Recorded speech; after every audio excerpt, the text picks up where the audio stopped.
Salam izləyicilər, kanalıma xoş gəlmisiniz. Bugünkü videomda sizlərə cəmi 15 dəqiqəyə hazırlaya biləcəyiniz çox dadlı, ləzzətli, fərqli üsulla xaçapuri resepti bölüşürəm. Deməli, bunun üçün qaba 200 ml stəkandan 1 stəkan un əlavə edirəm. Üzərinə yarım çay qaşığı duz tökürəm və yarım çay qaşığı sodanı da töküb bunları yaxşı-yaxşı bir-birinə qarışdırıram. Qarışdırandan sonra həmin 200 ml stəkandan 1 stəkan dolu südü bura az-az əlavə eləyərək çırpıcı ilə topaq qalmayana kimi belə gördüyünüz kimi qarışdırıram. Qeyd edeyim ki, südü unun üzərinə mütləq az-az əlavə eləyin. Çünki birdən-birə çox töksəz, onda un içərisində topaq qalacaq və qarışdıranda o çox çətinliklə elə bil ki, unlar içərisində topaq qalacaq və qarışdıranda unun içərisində əriməyi çox çətin olacaq. Ona görə mütləq çalışın ki, az-az tökün ki, belə gördüyünüz kimi hamar bir məhlul alınsın. Qarışdırandan sonra üzərinə 1 ədəd yumurta tökürəm. Yumurtanı da yaxşı-yaxşı qarışdırıram. Qarışdırandan sonra üzərinə 300 qram rəndədən keçirdiyim Holland pendirini bura əlavə edirəm. Təkcə Holland pendiri ilə çox dadlı olur. Amma istəsəz zövqə görə adi pendiri də biraz ovub qata bilərsiniz içərisinə. Onda da çox gözəl dad olur. Hazırlamışam. O da çox dadlıdır.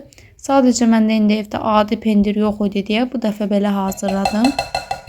Bunu da qarışdırandan sonra xaçapurini bişirəcəyim tavaya biraz duru yağı tökürəm. Və fırça ilə tavanın içərisini hər tərəfini yaxşı-yaxşı yağlayıram.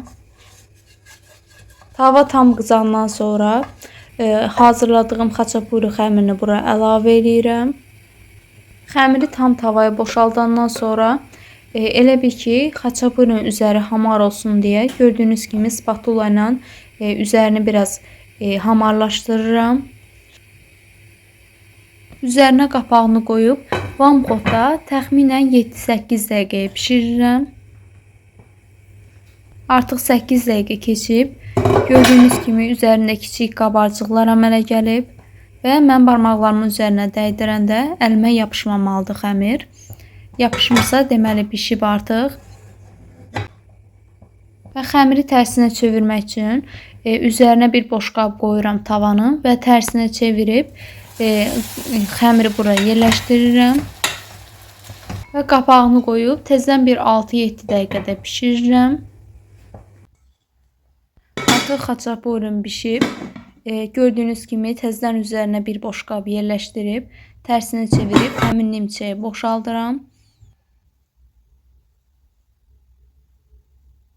Gördüyünüz kimi üzəri çox gözəl qızarıb, içərisi də tam bişib, çox dadlı alınır. Əgər vaxtınız yoxdursa və yaxud da ürəyiniz xaçapuri istəyirsə, belə gördüyünüz kimi tez bazar hazırlaya bilərsiniz. Bu qədər hazırlayan hər kəsə nuş olsun.